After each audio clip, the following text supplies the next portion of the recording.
Assalamualaikum warahmatullahi wabarakatuh. A'udzu billahi minasy syaithanir rajim. Bismillahirrahmanirrahim.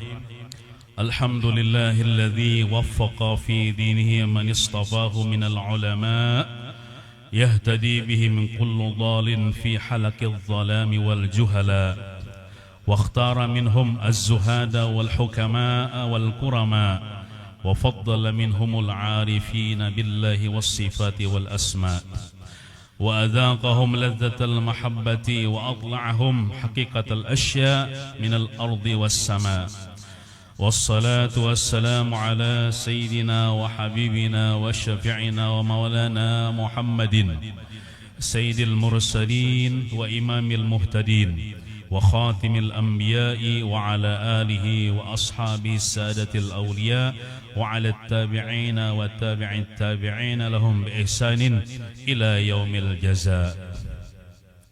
Adapun sesudah itu, maka ini adalah sedikit riwayat atau manaqib daripada ulama kita, ulama besar yang biasa disebut dengan guru sekumpul.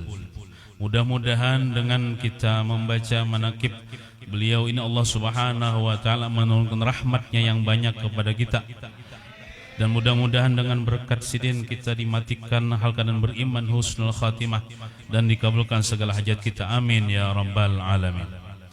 Adapun nama beliau yaitu Al-Alimul Allamah Al-Arif Billah Al-Syekh Haji Muhammad Zaini bin Haji Abdul Ghani bin Al-Arif Billah Haji Abdul Manab bin Muhammad Samman bin Haji Muhammad Sa'ad bin Haji Abdullah bin Al-Alimul Allamah Mufti Khalid bin Al-Alimul Allamah Khalifah Haji Hasanuddin bin Maulana Syekh Muhammad Arsyad Al-Banjari. Beliau dilahirkan pada malam Arba tanggal 27 Muharram tahun 1361 Hijriah bersamaan dengan tanggal 11 Februari 1945 Miladiah 1942 Miladiah di Kampung Tunggul Irang seberang Martapura. Nama selaki kecil adalah Kusyairi. Sejak kecil termasuk salah seorang yang mahfuz, yaitu suatu keadaan yang sangat jarang terjadi kecuali bagi orang-orang pilihan yang sudah ditentukan Allah Subhanahu wa taala. Beliau adalah salah seorang anak yang mempunyai sifat-sifat dan pembawaan yang lain daripada yang lain. Di antaranya adalah beliau tidak pernah ihtilam atau tidak pernah mimpi basah. Jadi beliau itu balignya itu menghitung umur. Biasanya umur rata-rata 15 tahun. Nah, kalau kita kan biasanya mimpi basah ya Allah, atau mimpi kawin lalu keluar bunyi mani. Nah, tapi kalau beliau ini dijaga Allah karena biasanya orang mimpi basah itu itunya digawil-gawil oleh syaitan biasanya. Nah, Al-Alimul Allamah Al-Arif Billah Syekh Haji Muhammad Zaini bin Abdul Ghani sejak kecil selalu berada di samping kedua orang tua dan nenek beliau yang bernama Salbiah yang melahirkannya, yang memeliharanya dengan penuh kasih sayang namun disiplin dalam pendidikan. Sehingga di masa kanak-kanak beliau sudah mulai ditanamkan pendidikan tauhid dan akhlak oleh ayah dan nenek beliau sendiri serta belajar membaca Al-Quran. Dengan demikian guru pertama dalam bidang tauhid dan akhlak adalah ayah dan nenek beliau sendiri yang selalu berada di sampingnya dan memimpinnya. Meskipun kehidupan ekonomi kedua orang tua beliau dalam keadaan yang sangat lemah, namun mereka selalu memperhatikan untuk membantu dan meringankan beban guru yang mengajar anak mereka membaca Al-Quran. Sehingga setiap malam beliau diberi sangu sebotol kecil yang berisi minyak tanah untuk diberikan kepada guru Muhammad Hasan Pesayangan yang mengajar Al-Quran. Dalam usia lebih kurang 7 tahun, beliau sudah mulai belajar di Madrasah Kampung Keraton Martapura selama 2 tahun. Kemudian meneruskan ke Madrasah Darussalam Martapura sampai tamat. Dan tidak pernah sekolah SD atau sekolah dasar. Jadi dalam manaqib ini dikisahkan bahwa Sidin sekeluarga itu termasuk orang yang fakir lagi miskin. Jadi waktu itu Sidin ini ya susah lah bahasa kitanya. Namun sekeluargaan Sidin bersifat sabar, bersifat syukur, dan bersifat qanaah, merasa cukup, merasa puas dengan yang Allah beri kepada beliau dan keluarga beliau. Tidak pernah keluh kesah dengan kesulitan hidup dan selalu ridha atas takdir Tuhan. Ujar Sidin pernah berkisah, aku Sidin bahari setengah hari sekolah, setengah harinya begawi Sidin. Nah. Lalu waktu itu Sidin julako Sidin, yaitu guru Seman kan. Guru Seman itu hanya datang menuntut ilmu dari Mekah. Lalu julak ini bertakun lawan memaku Sidin. Mas ya kan mas ini kan mas liah ya lah. Nah mas ya. Napa nang digawi si anang nih jam. Menakuni nang nih guru sekompol waktu kecil. Dijawab oleh Mama Sidin. Sekolah sambil begawi inya jam. Si anang nih jam. Jadi jar guru Seman kada kawa keduanya, inya kada sanggup amun keduanya jam. Amun sekolah aja, amun berusaha berdagang maka berdagang aja. Jauh guru Seman. Jadi harus memilih sebuting aja. Takuni panginya hendak memilih yang mana? Ujar guru Seman. Jadi jar guru sekompol abahku di Sidin kada wani menakuni aku. Karena abahku itu takutan kalau aku nih kada maasi kan ketulahan anak lawan kuitan jadinya. Dan saking menjaganya nih orang bahari supaya anak nih kada ketulahan atau kada durhaka. Nah, mamaku Sidin kada wani juga menakuni aku. Nah lalu niniku Sidin, nini Sidin yang bernama Salbiah menakuni Sidin. Nah, ikam jar hendak sekolah kah, hendak bercari kah? Lalu jar Sidin, aku ulun memilih sekolah aja. Karena tanyaman sekolah pada begawi Sidin. Begawi sakit. Nah, ujar Abah Sidin pulang, amun hendak sekolah. Ini ulun bercatatan juga lah nang kisah Sidin ini nah. Nah, jadi jar Abah Sidin amun hendak sekolah nah, maka harus bersabar itu nah. Bersabar. Karena ya keadaannya kayak ini pang. Tapi Sidin selambar di awak. Nah, selambar di awak aja. Kadada salawar pulang. Baju selambar di awak Sidin. Nah, lalu akhirnya Sidin memilih sekolah aja semacam. Nah, ini ada saranya jar. Kebanyakan orang nang pacangan jadi orang nang besar itu, pacangan jadi orang mulai itu awalnya ya apa namanya sakit dulu ya kalau biasanya. Nah jadi Sidin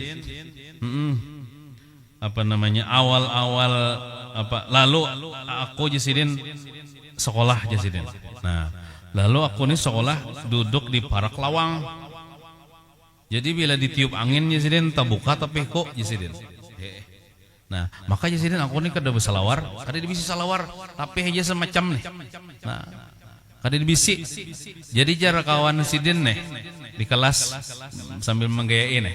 Bah jar. Siapa yang kawin wan ija ini aja untung bener jar. Nah, jadi sebenarnya Sidin aku sopan aja panggil Sidin. Tapi kayak apalagi kada dibisi salawar. Nah, bila aku masuk kelas Sidin, kawanku tuh bepicik hidung. Bepicik hidung. Kenapa? Karena pakaianku Sidin bau. Baju selambar aja, baju kaos di dalam nggak ada. Jadi bila paluh tuh berikit lain ya, kita baju dalaman ya kalau paluh tuh di baju dalam ya kalau. Nah, Bebau jesiden. Memang bebau jesiden. Jakanya kada bebau aku sarik jesiden padakan bebau. Tapi memang dasarnya bebau jesiden. Nah pandang disarikakan jesiden. Nah baju selambar di awak aja jesiden. Baju kaos dalam gin ngerida jesiden. Nah, orang susah bang jesiden. Nah waktu aku seolah kada pernah jesiden aku duduk di warung. Artinya kada ada bisi duit. Nah amun kakana-kana ini kan hari-hari mau warung lah. Bahkan jam pelajaran di Darussalam tuh pina masih duduk di warung ya lah. Nah, sampai jadi sidin di rumah aja kada dibisi gula. Dibisi gula. Jadi minum itu penyu putih ya hari-hari aja sidin. Nah, bulik sekolah jam 12 sidin singgah di masjid. Mungkin di Masjid Al-Karamah lah sembahyang zuhur berjamaah. Lalu bulik ke rumah ya sidin. Lalu Abah Sidin datang ke rumah membawa sebungkus nasi kuning. Sebungkus nasi itu Sidin gasan dimakan berempat orang di rumah. Saparapat gasan aku Sidin. Saparapat gasan abahku. Saparapat gasan mamaku dan saparapat lagi gasan ading Sidin yaitu umahnya Haji Ahmad Sidin. Jadi bagi empat hari-hari kita. Kita kan 3 kali sehari ya Allah, itu sekali aja sehari. Cuman sebungkus nasi dibagi 4. Nah, sisanya Jesiden apa? Minum minyak putih ya. Puluhan tahun kayak itu Jesiden hidup susah. Padahal Jesiden berkisah di rumah keluarga Sidin orang berduit saja Jesiden. Kaiko Jesiden, Sidin orang sugih banyak misi intan. Cuman kada tahu. Kenapa jadi kada tahu? Maksudnya kada tahu nih. Sidin ini orang susah. Karena Sidin kada kayak Sidin Umar. Kan Sidin Umar kan belusukan ya lah. Melihati adakah orang fakir miskin nah dibantu. Kalau Sidin kada kayak Sidin Umar. Jadi kada tahu keadaan kami nih. Dan Sidin pun kada berkisah-kisah juga wan makhluk atas kesusahan hidup. Kalau bahasa Arabnya itu kitmanul masaif artinya menyembunyikan kesusahan hidup. Malahan Sidin kalau orang susah nih kan sumur itu menabuk sorang. Pas takana musim kemarau Sidin sumur keluarga Sidin nang sugih itu karing. Sumur yang ditabuk Sidin non Abah Sidin ini bebanyu. Jadi jar keluarga Sidin nang di rumah tuh unda mencibuk atau minta banyu di sumurnya wajar. Empat mencibuk di sumur nyawa aja jar. Ayo jar Abah Sidin ambillah situ. Jadi jar orang nang sugih itu cibukakan jar pulang. Cibukakan jar pulang nih. Orang sugih leh. Nah, jadi jar Sidin tanah bekas tabukan sumur tuh. Ini kan tanahnya subur. Ditanami Abah Sidin pulang lombok parawit. Lalu subur nih pohon lomboknya nih. Lalu berbuah. Jadi jar kalau Sidin nang di rumah nang sugih itu unda minta lombok parawitnya lah daripada unda nukar jar pulang. Sudah sugih minta pulang leh. Nah daripada unda nukar jar baik unda minta lombok parawitnya tuh jar. Nah pokoknya sabar tuh bang Sidin sampai berhutang pun Sidin kada mau karena ujar ulama kita lah. Nih ini bagi orang nang suluk lah. Ujar berhutang lawan manusia itu bagi orang suluk itu kan orang nang menjalani jalan untuk menuju sampai kepada Allah ya Allah. Orang menjalani jalan untuk menjadi wali ya Allah. Itu suluk namanya. Bagi orang nang suluk berhutang tuh Sidin qalilul adab atau kurang adab. Namun kayak kita nih kan biasa aja kalau berhutang boleh aja. Cuman bagi orang nang suluk itu itu kurang adab. Karena Sidin bila kita nih wani berhutang lawan orang berarti kita sudah tulul amal panjang angan-angan dunia, sedangkan tulul amal itu tercela dalam agama. Artinya model bawani-wani nih menjamin hidup nih, pacangan hidup aja esok hari atau seminggu lagi atau sebulan lagi kayaknya aku bayar hutang seminggu kena. Nah itu kan bawani-wani model kayak menjamin hidup. Nah, padahal kita aja sini kada tahu umur kita nih bisa juga esok kita mati. Maka siap membayarkan hutang kita. Nah, apalagi misalnya kita berhutang lawan orang kada berkisah-kisah lawan bini kala. kada kisah-kisah keluarga kita dicatat kada jua tak mati kita ya Allah. Nah, siapa yang bayarakan? Nah, dan juga kenapa bagi orang yang suluk itu berhutang dianggap kurang adab? Karena bila kita berhutang lawan makhluk di sini berarti kita ini menganggap Allah Ta'ala itu selama ini kada mencukupi rezeki kita, kada merasa puas dengan pemberian Allah Subhanahu wa Ta'ala, kada mensyukuri apa adanya di sini. Nah, itu sekelumit daripada tentang kehidupan sidin waktu bahari, waktu susah. Nah, cuman kalau kayak kita nih, kalau boleh aja bang ya Allah berhutang ya Allah, cuman berhutang tuh biar terpaksa ya bang ya Allah. Ya ada Rasulullah pernah bersabda lah, man niddana dainan wa huwa yanwi qada'ahu waqqalallahu bihi malaikatan yahfazunahu wa yad'una lahu hatta yaqdiyahu. Rawahu al-Imam Ahmad. Barang siapa ya Rasulullah yang berhutang sedangkan dia berniat untuk membayarnya, niscaya Allah wakilkan dengannya dia para malaikat yang menjaga dan mendoakannya sehingga dia dapat membayar hutangnya. Jadi bila kita berhutang ya Allah, supaya hutang kita tetap bayar, berniat kita hendak membayari gitu nah. Bila kita hendak membayari, insya Allah dimudahkan Allah Ta'ala. Malaikat mendoakan juga mudahan cepat dibayarkan hutangnya ujar malaikat. Nah, jadi tak mudah dikala kita menanggung suatu hutang ya sidin. Dunia terasa sempit. Kita malu bila bertemu dengan orang yang memberi pinjaman utang. Bahkan kadang waktu tidur pun ikut terganggu. Maka melalui hadis mulia ini Rasulullah SAW mengajarkan suatu cara agar dimudahkan untuk dapat membayar hutang-hutang kita. Itu dengan berniat sungguh-sungguh ingin membayarnya pada saat kita meminta pinjaman utang itu. Dengan kita melakukan hal tersebut, maka Allah mengutus para malaikat untuk mendoakan agar kita mendapat jalan yang mudah dalam membayar hutang tersebut. Sedang doa para malaikat yang tidak pernah berbuat dosa tersebut pasti dikabulkan oleh Allah Subhanahu wa Ta'ala.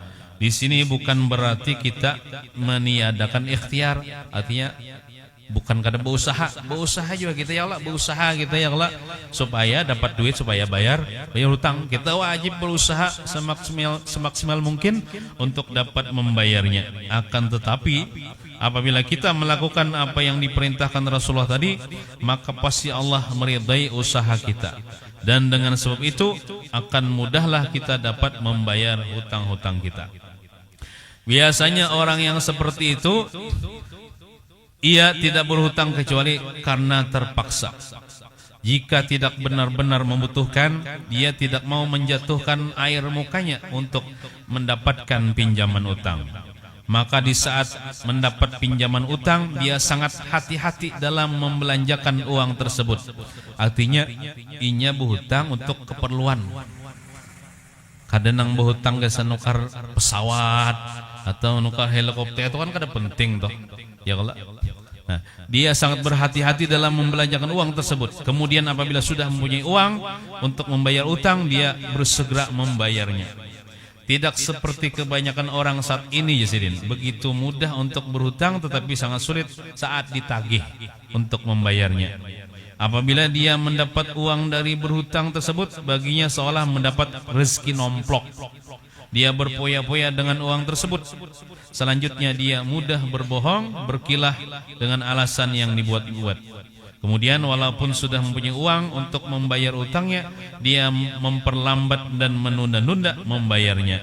Orang yang semacam ini diancam Rasulullah SAW dalam sabdanya, matlul ghani zulmun. Menunda-nunda bayar utang bagi orang yang sudah mampu, bahasa kitanya mucil, membayarnya adalah suatu kezaliman.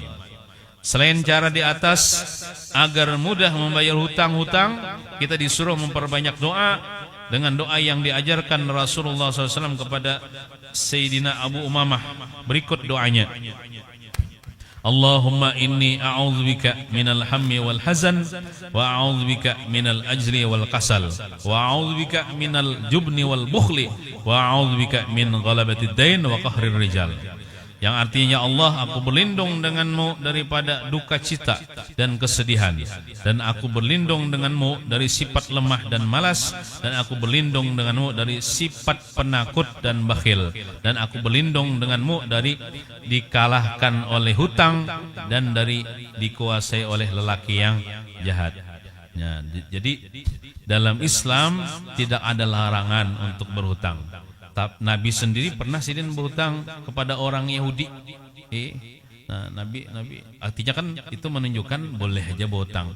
Bagi orang yang memberi pinjaman utang, dia dianggap menolong saudaranya. Jadi bila kita mau hutangi saudara kita, menolong, cuman jangan bayar berlebih ya Allah. Nah, riba itu. Yang sedang dalam kesusahan. Nah, hal itu merupakan salah satu akhlak mulia. Rasulullah bersabda, barang siapa yang meringankan suatu kesulitan dunia saudaranya, maka Allah meringankan darinya kesulitan-kesulitan pada hari kiamat nanti. Nah, berikut beberapa adab berhutang. Jadi bila berhutangnya ada juga adabnya.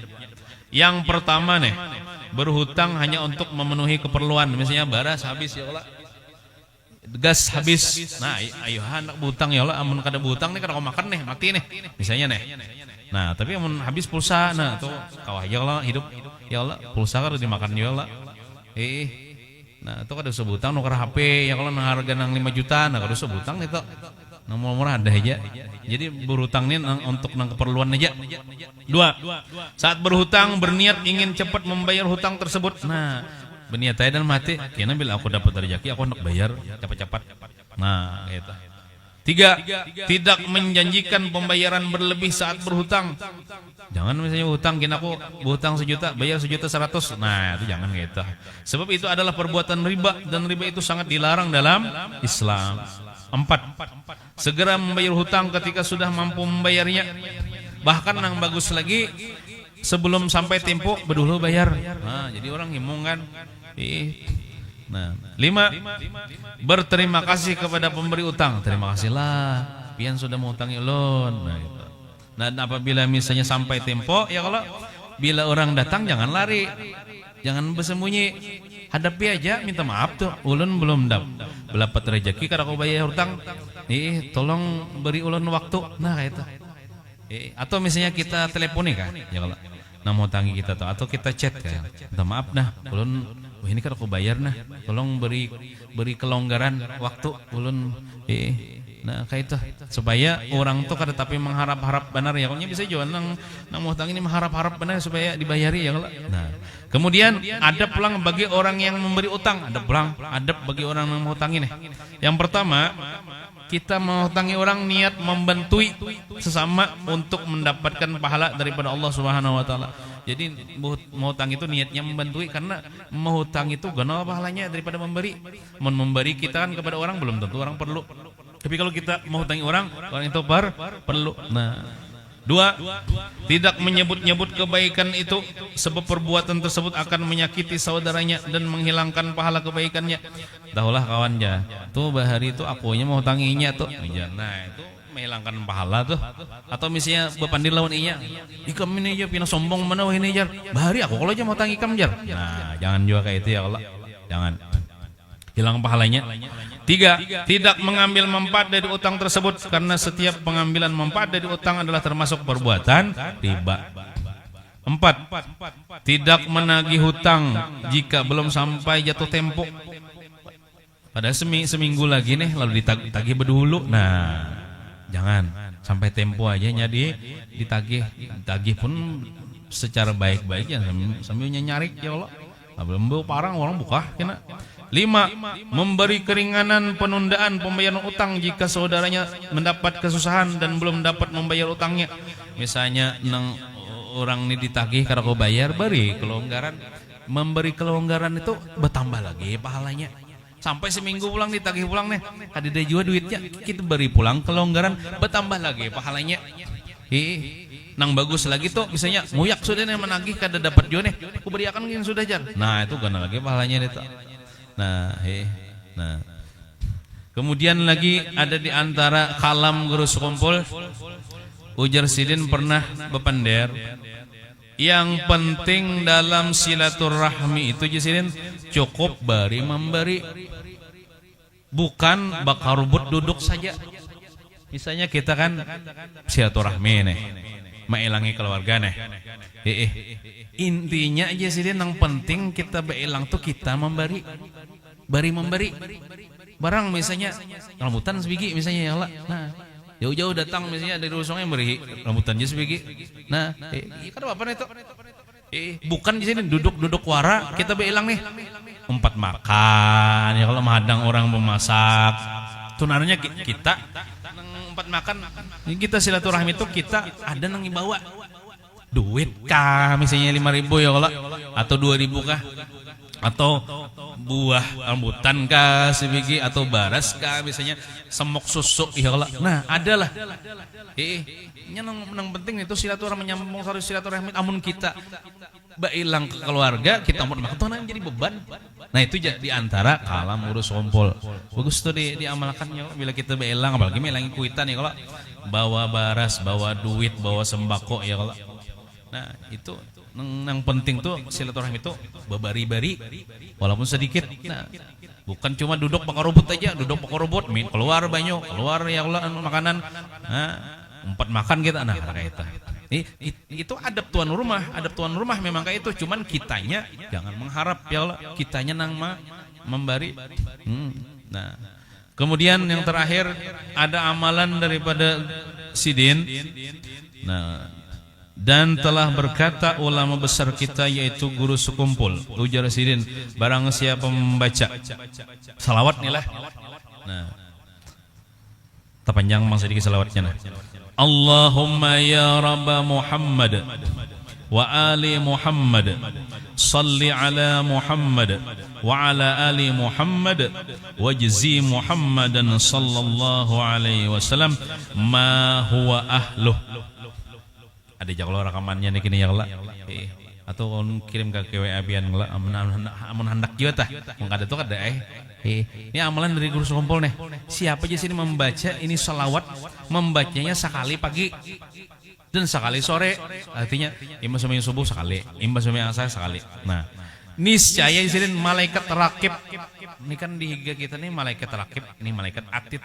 Malaikat rakib ini tukang catat pahala. Malaikat rakib di sini selama 1000 kali subuh, berarti 1000 kali hari itu, 1000 hari. 1000 kali subuh itu berarti 1000 hari kawalahan. Padahal malaikat itu kan bisa uyuh toh. Malaikat itu kan bisa uyuhnya. Tapi ketika mencatat ini, ujar guru sekumpul, malaikat itu kawalahan mencatat banyaknya pahala yang Allah berikan kepada orang yang membacanya itu. Sampai malaikat tuh kewalahan mencatat pahalanya. Saking banyaknya pahalanya. Dan tidak ada tertinggal hak kepada Nabi Muhammad kecuali telah ditunaikannya kepada Nabi Muhammad. Artinya Tuhan bang nang menunaikan hak Nabi Muhammad tuh lawan kita. Nya kayak ini. Lah bila kita ditakuni orang, siapakah manusia nang paling berjasa kepada kita? Jawabannya Nabi Muhammad SAW. Siapakah manusia yang paling berbuat baik kepada kita dan kita kada kau membalas jasa Sidin? Jawabannya Nabi Muhammad SAW. Walaupun kita mulai selan ini berjalan kaki aja nih, jalan kaki sampai ke Madinah berjalan kaki aja hancur batis kita nih. Bukan berpesawat lah, bukan berkapal. Amun bubuhan nang jamaah Allah ada Allah nang bahasa bidaya Allah mana nih tuh. Ini kita berjalan kaki, mulai selannya berjalan kaki jalan sampai ke Madinah sana. Di makam Rasulullah mengucapkan salam, assalatu wassalamu alaika ya Rasulullah. Batu boleh kayak pulang, boleh sudah berjalan pulang. Berarti sungai laut no bonyong ya Allah. Yang batu tinggi gunung didaki ya Allah, hancur bisa mati sokok kita jalan di jalan mati sokok demi kita ke makam Rasulullah mengucapkan salam aja. Itu belum lagi kita kawa membalas jasa Nabi Muhammad SAW. Sedikit pun kita kada kawa membalas jasa Nabi Muhammad SAW. Cuman kita minta kepada Allah. Allah Ta'ala membalaskan dengan cara kita membaca salawat ini. Nang wajzi Muhammadan sallallahu alaihi wasallam wa ahluh, yang artinya tadi ya Allah balasakan kebaikan Nabi Muhammad kenang Sidin berbuat baik kepada ulun tuh nang dengan balasan nang setimpal nang nang sebatasnya bagi sidin gitu nah. Jadi kita minta kepada Allah, Allah nang membalaskan jasa baik Nabi Muhammad kepada kita. Jadi bila kita membaca salawat ini sidin pagi dan sore, maka kita sudah menunaikan hak kepada Nabi kita Muhammad SAW. Dan sidin habis dosa-dosa kita nang membaca nih, dan dosa kedua ibu bapak kita. Nah berarti kita inilah bakti lawan mama abah kita.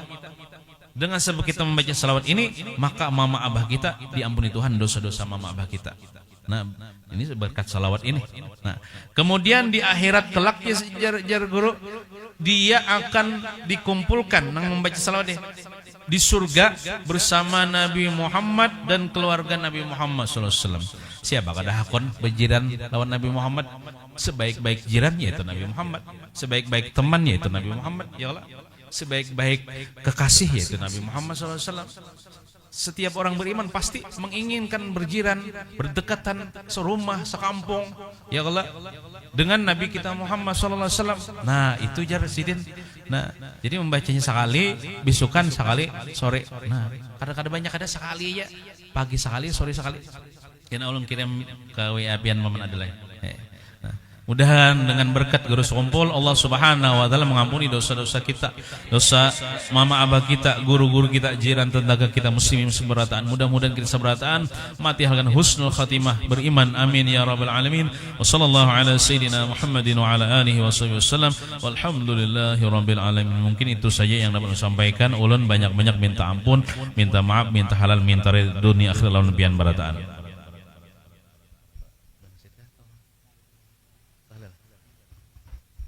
Abdul Zikri fa'alam annahu la ilaha illallah, la ilaha illallah, la ilaha illallah, la ilaha illallah, la ilaha illallah, la ilaha illallah, la ilaha illallah, illallah, la ilaha illallah, la ilaha illallah, la ilaha illallah, la ilaha illallah, la ilaha illallah, la ilaha illallah, la ilaha illallah, لا إله إلا الله، لا إله إلا الله،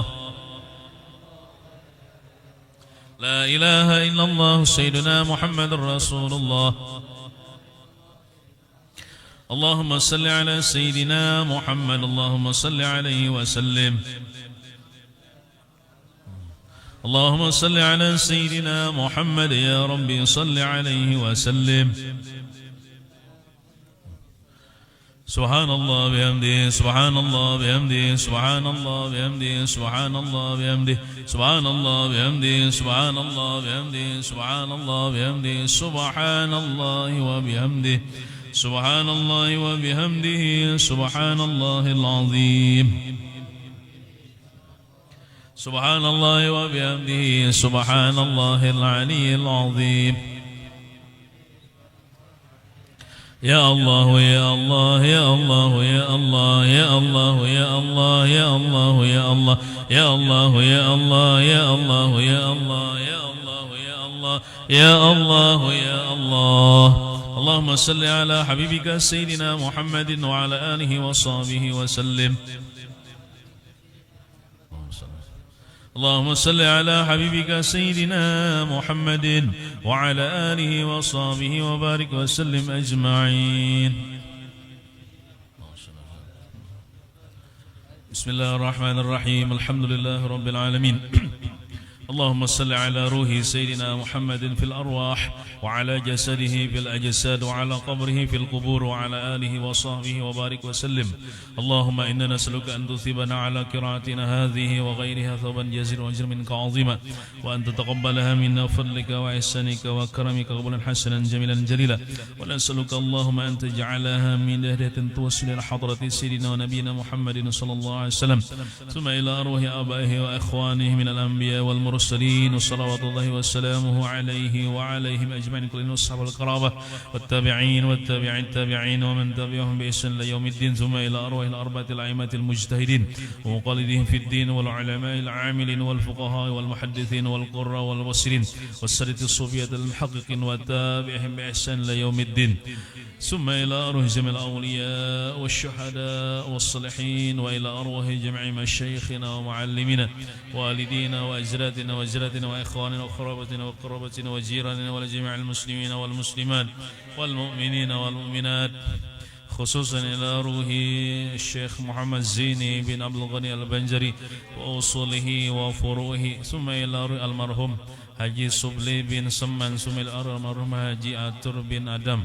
Sumil almarhum Haji Basri Sidik, Sumil almarhumah Ardiyah binti, Sumil almarhum Kasbul bin Haji Basri, Sumil almarhum Abdul Jalis bin Haji Basri Sidik, Sumil almarhum Haji Miliansah bin Ali, wa khususan ila arwahi man la dzakira wa la zaira lahum.